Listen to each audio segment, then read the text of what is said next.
Have I ever told you how much I love embroidery? It's such a pretty way of embellishing clothing, whether you bought them in a shop or made them yourself, and the process itself is so meditative and relaxing. I recently embroidered some simple flowers onto a me-made Marni blouse, and in this video I'm going to show you how I did it. You can apply the same techniques to embroider flowers onto a shirt, dress, dungarees, jeans, pocket t-shirt, whatever you fancy. This tutorial is simple enough for beginners and you'll learn 4 different embroidery stitches: lazy daisy stitch, French knots, satin stitch and back stitch. So let's get started.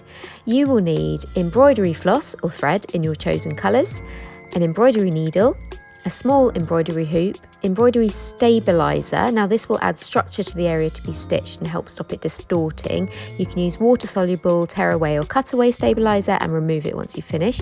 Small scissors and some kind of marker such as pencil, chalk pencil or removable pen or embroidery transfer paper. Just check it comes out of your fabric first.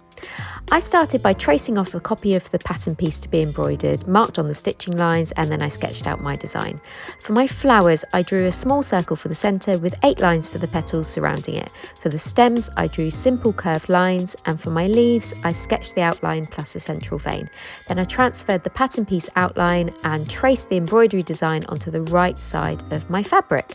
Now the pattern piece was smaller than my hoop, so I cut the outlines out later once I'd finished the embroidery.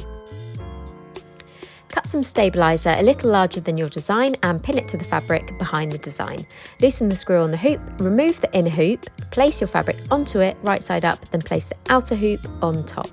Pull the fabric taut but without stretching the fabric too much, and then tighten the screw to hold it in place. Now embroidery floss comprises 6 strands. You can sew with all 6 to create bold stitches or separate them out to create finer stitches. I'm using all 6 strands for my flowers. Cut a 4 arms length of embroidery floss in the colour you want for your first flower petals. Now any more than that and your thread is likely to knot up in the wrong places. And thread the floss onto the needle. Now if you're struggling to get the ends through the eye of the needle, a little trick I learned from Narissa of the Bargello Edit is to put the ends in a tiny folded strip of paper and then insert the paper through the eye of the needle. It's much easier.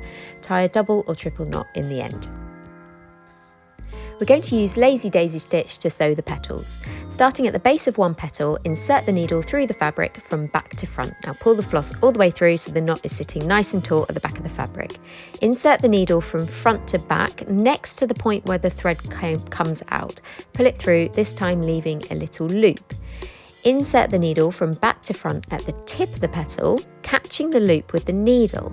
Pull the thread taut, then insert it back through the fabric just above where the last stitch came out to secure the petal in place. You can leave the petal like this if you want just the outline, or take another stitch or 3 from the base to the tip of the petal to fill it in. Make the second petal next to the first petal using the same technique and continue around until you have your whole flower. Make sure you're pulling the floss right up to the back of the fabric each time, and take care not to catch another part of the fabric in the stitches. If you do make a mistake, you can pull out the threads and start again. Once you've finished your flower, secure the thread with a double or triple knot at the back of the fabric and snip the end of the thread. I like to leave a little tail of thread to stop it unravelling. We'll use French knots for the flower centres, or stigma. Yes, I did have to Google that. At the centre of the flower, insert the needle through the fabric from back to front. Wrap the thread around the needle 4 to 6 times, depending on how big you want the knot to be. Now insert the needle back through the fabric just next to the point the stitch came up through, not exactly on the same point or it will just unravel, pulling the thread wraps down to the bottom of the needle. Pull the thread all the way through the fabric. You should be left with a cute little spiral knot on the surface. Secure it in place with a double knot at the back. Now this one can take practice, but it's worth it. For the stems, we're going to use split stitch. To start off the stem, make a stitch around 1 centimetre or 3/8 of an inch or so. Bring the needle up from back to front in the centre of this stitch, so you have 3 strands of floss on either side of the needle, thus splitting the stitch. Pull the thread right up to the top, then from here make a stitch the same length as the first. Now you can split this stitch the same way, bringing the needle up through the centre of it before sewing the next stitch. Carry on like this until you've finished your stem. You can angle each stitch slightly to create a curved effect. For the leaves, we'll use fishbone stitch, which creates an effect resembling the leaf veins. Starting at the tip of the leaf, take a short straight stitch down the centre.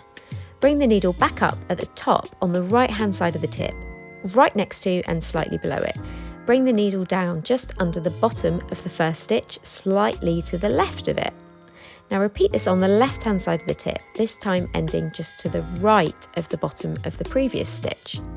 Carry on like this, making stitches on alternating sides, keeping the top of each stitch following the outline of your leaf and keeping the stitches close together to fill in the leaf.